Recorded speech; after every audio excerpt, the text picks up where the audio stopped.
Hi, I'm Liz Schrum of the Wisconsin Technology Council, here with WisBusiness.com, the show, brought to you by Grant Thornton, White Hirschbeck Dudek, Madison Gas and Electric, and the University of Wisconsin at Milwaukee.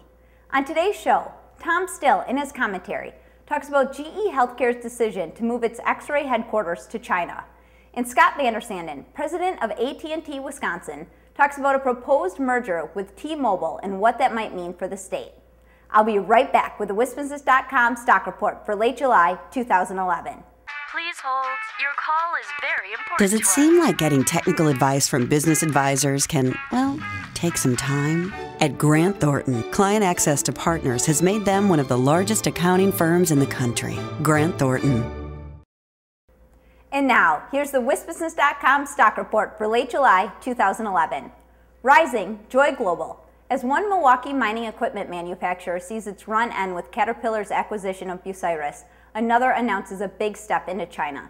Joy Global announces moves to acquire China-based International Mining Machinery Holdings, a maker of coal mining equipment with a market value of more than $1 billion. Company officials say the move bolsters its position in each segment of the emerging Chinese coal market.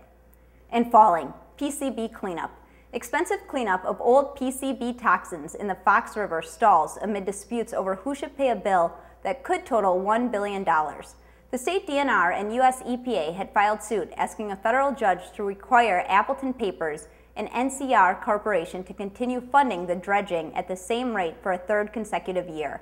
The judge denied the request, ruling that Appleton doesn't meet the federal threshold requiring that a company be directly responsible for the pollution in question. That's the WisBusiness.com stock report. Go to WisBusiness.com for more on these and other stories. And now, here's Tom Still with his Inside Wisconsin commentary.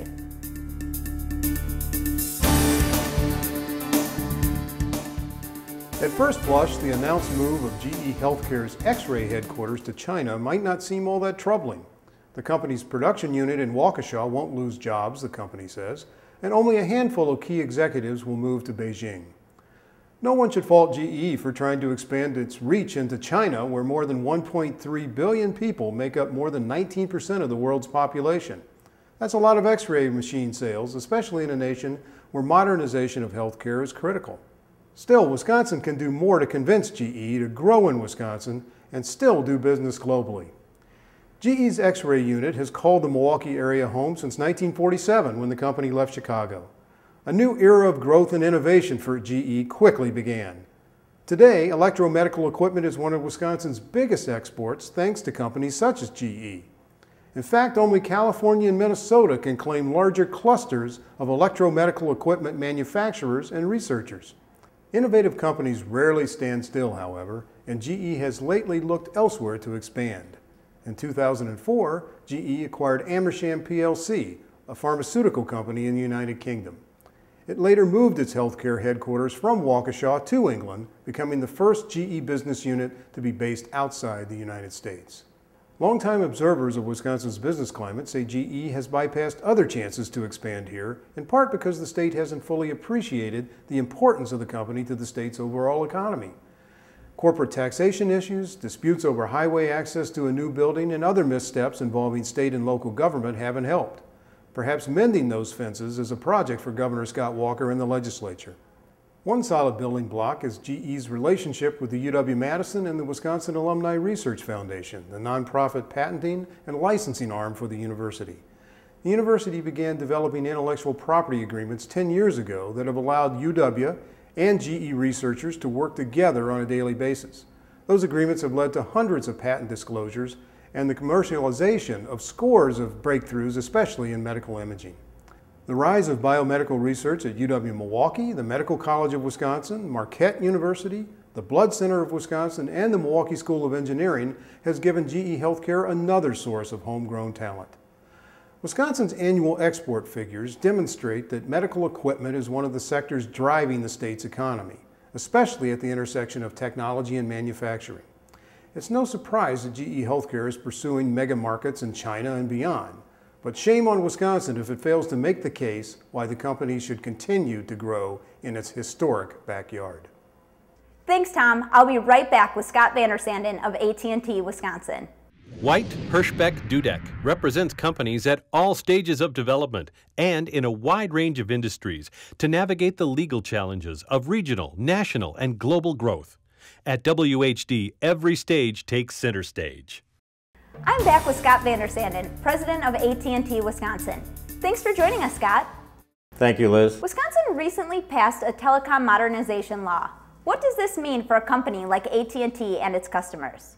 The passage of Act 22, the telecommunications law, gives AT&T an opportunity to invest in the services and the technologies that customers are demanding from us more and more every day.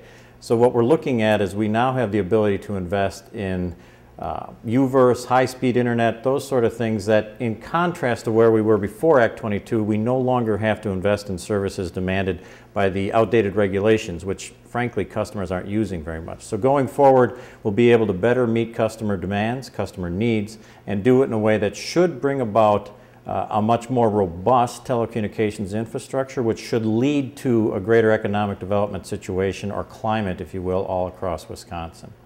We have seen a lot of news about the AT&T T-Mobile merger recently, including some national antitrust concerns.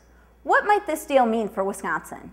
The T-Mobile acquisition, AT&T's acquisition of T-Mobile in Wisconsin, is really all about bringing mobile broadband to rural Wisconsin. And Wisconsin's a good example of what will happen across the nation. At the end of that deal, when we've fully integrated T-Mobile into our networks, we should be able to bring mobile broadband, a 4G or an LTE service, to 97% of the population nationwide and just about 90% of the Wisconsin population. Right now in Wisconsin, there are significant portions of the state, largely rural Wisconsin, that does not have access, or that do not have access to a 3G service. This would leapfrog that and allow AT&T at a minimum to bring a 4G service to those parts of Wisconsin. And more specifically, how might the proposed merger benefit Wisconsin's emerging knowledge-based economy? Wisconsin's knowledge-based economy is all about getting access to data or information such that they can transact whatever business they're in, either educational business or actually growing businesses. The T-Mobile deal brings, like I said a second ago, the mobile broadband, the 4G service, to a much larger square footage or much bigger percentage of the population in Wisconsin. So it gives the opportunity for businesses that may be looking to start in rural Wisconsin or in smaller parts of the state of Wisconsin a much greater access to a much faster network, thereby giving them the ability to access the data wherever they need to get it from in a much easier fashion.